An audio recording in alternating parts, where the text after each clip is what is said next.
Okay, I admit it, I talk pretty fast. Maybe that's because I lived in the New York area for so long. I mean, everyone there talks fast. Or maybe it's because I always have so much to say before the time runs out. I guess I've been accused of being like a verbal machine gun, but I did come across someone who finally succeeded in slowing me down by maybe 2/3. Yeah.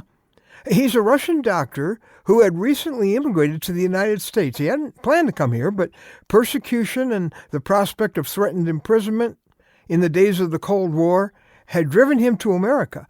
Well, I groped for words that he would understand, and he groped for what would be the English word to express his feelings. It was kind of a long conversation.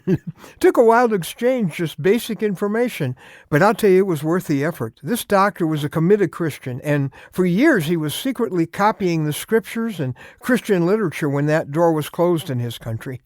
And he also ran a network of people who did the same thing, getting precious scriptures out to people.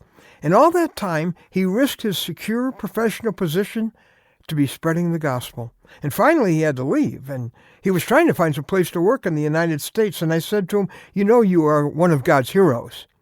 And he had kind of a pained look on his face, like he didn't understand. And I said, winner, one of God's champions, Olympics. I was trying to be understood.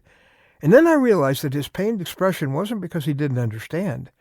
It was because he did.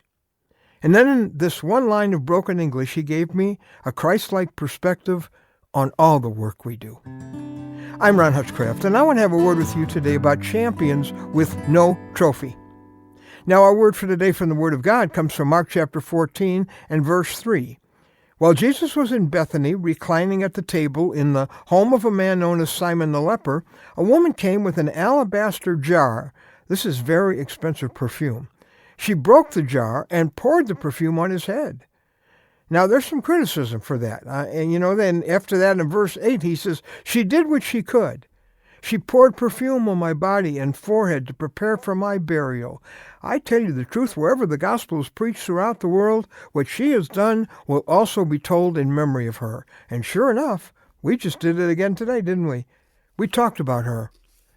Now, in a sense, what the doctor said about his serving the Lord at such a great price in the Soviet Union is what we all ought to say. He said in his broken English, I only do what I could. He didn't want to be a hero. He said, I've only done what I could. No big deal. I think the ultimate epitaph for our life would be what Jesus said about this woman. She has done what she could, or he has done what he could. I wonder if that could be said about your life. My Russian friend knew that's really all God expects. Now, he does expect all we have to give, as this woman literally lavished her most expensive possession on the Lord, but he also wants us to know it's no big deal to give him all you have. Jesus thinks it's a big enough deal to reward, though. Yeah, it's important that we don't think it's that big of a sacrifice. We shouldn't think, wow, look what I just did. But on the other hand, he'll never forget it.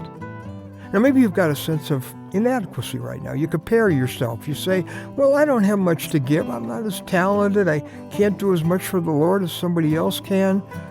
Hey, are you giving what you have for Jesus' sake? That's all he asks. Lavish what you have, all the little or all the much, on Jesus. Maybe the problem is pride. But then, how could you do any less for the Lord? Don't be proud. It's no big deal to give him all the little that you have for the much that he gave for you. That Russian doctor, he didn't think he was a hero. None of us should. But if you just give it, don't be surprised if Jesus welcomes you in heaven with a hero's welcome.